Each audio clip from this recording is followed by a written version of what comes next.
The first press conference in between Canelo and Charlo just ended, and instead of it being Battle of the Undisputed, it should be Battle of the Undisputed Ducks. Before I get into it, hit the thumbs up, sub, and notification by that way you get updated when I drop the newest content like this. With that being said, let's get into the video. Look, I know I made a video like this before, but I just got to explain because history repeats itself, and this is reminiscent of history. So let's start at the lowest weight class. A guy who went up 2 weight divisions to duck his mandatory in a Lomachenko. That was Mikey Garcia, went up to fight Errol Spence Jr. Now that we're talking about Errol Spence Jr., he was supposed to fight Kell Brook. Kell Brook said, no, I don't want to fight my mandatory. He went up 2 weight classes to fight Triple G. And then he came back down to fight Errol Spence Jr. See, in both those cases, them guys was not the same after they went up 2 weight classes, got their ass whooped, and came back down. Well, actually, Mikey never came back down, but Kell did, and he was never the same. Now we're looking at it again where Jermell has had a mandatory for over a year in Tim Tszyu. He was suffering from a hand injury, and for a broken hand, it normally only takes about 2 months for you to recover from that. In that time, Tim Tszyu has already had 2 fights, had 2 knockouts, one over Tony Harrison, and in the last fight against Ocampo, he got a first-round knockout. So the dude's got momentum behind him, and the thing about it is this, and then we'll get to Canelo after I say this. For Jermell, this is a win-win because if he goes up and fights Canelo, and they already said at the press conference, he's daring to be great.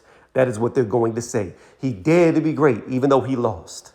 However, if he stays at 154 and fights Tim Tszyu, who's been waiting for over a year to fight him, had 2 fights while he was waiting on him to stay active, and he loses everything.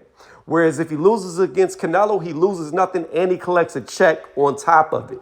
So that's what this is. That's why Mikey did it with Spence. That's why Kell did it with Triple G. And that's why Jermell is doing it with Canelo. Because it's a win-win. Now, Canelo on the flip side of the coin, why is he a duck? Well, currently at 168, at 168, he has 2 guys that he's ducking. One he's been ducking forever that was a champion in 2 weight classes with him. That was at 154 and 160, Andrade. Canelo said, Undisputed is everything to me. That's why he got it at 168. But he could have got it at 160 against Andrade, but he didn't want to fight him then. Moving past that, Canelo lost to Bivol at 175. He was supposed to have a rematch with him. Didn't have the rematch. Now you've had Benavidez, who's the 2-time WBC champion, never lost his belt in the ring. Yes, he did cocaine. Yes, he lost the belt on the scale. However, he never actually lost the belt in a fight, and he's still undefeated to this day. So you have Benavidez lurking there as the second guy at 168, and Canelo refuses to fight him as well. Instead, he would rather take a guy up 2 weight classes and fight that guy.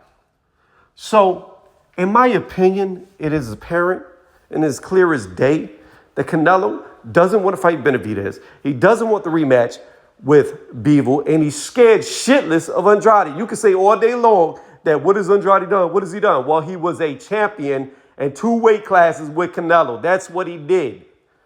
Moving past that, I don't like the fight. I hope, if I have to pick a winner, I hope Charlo wins. I want him to end the smoke and mirror, the cherry-picking Canelo. I want him to end him. I hope he beats him so Canelo can retire and quit effing up boxing, because if it was not for Canelo, what would have happened was Tim Tszyu would have fought Charlo, okay? If Charlo would have came through that fight as the winner, or even if Tim Tszyu came through as the winner, it's irrelevant. Because what we would have had is the rematch with Terrence and Spence at the same time, and then those winners would have fought each other. So we would either had Spence versus Tim/Charlo, or we would have had Crawford versus Tim/Charlo, whoever won that, for Undisputed again at 154. So Canelo fucked it up for Terrence to be a 3-division Undisputed champion because, unfortunately for Charlo, he's already being stripped of the WBO belt by taking this fight. So even if he was to come back down, it would not be an undisputed fight for Terrence Crawford. Terrence now has to fight Tim Tszyu, beat him, and in hope the other sanctioning bodies don't strip Charlo if he comes back down and does not fight Tim Tszyu. So let me know what y'all think about this fight. I know a lot of people are going to big up, oh, undisputed. But when you really look at the history, guys moving up 2 weight classes with no fights, hit the second weight class they're moving into, it doesn't pan out well for them through the majority of the history of boxing. So I don't like it. It's a cherry pick. Canelo should have been in there with Benavidez, or even I'd have been happy with Andrade, and people could say that's the easiest opponent for him. And what's so crazy about it is, I believe Canelo could beat Benavidez, but obviously Canelo doesn't believe it because he won't fight him.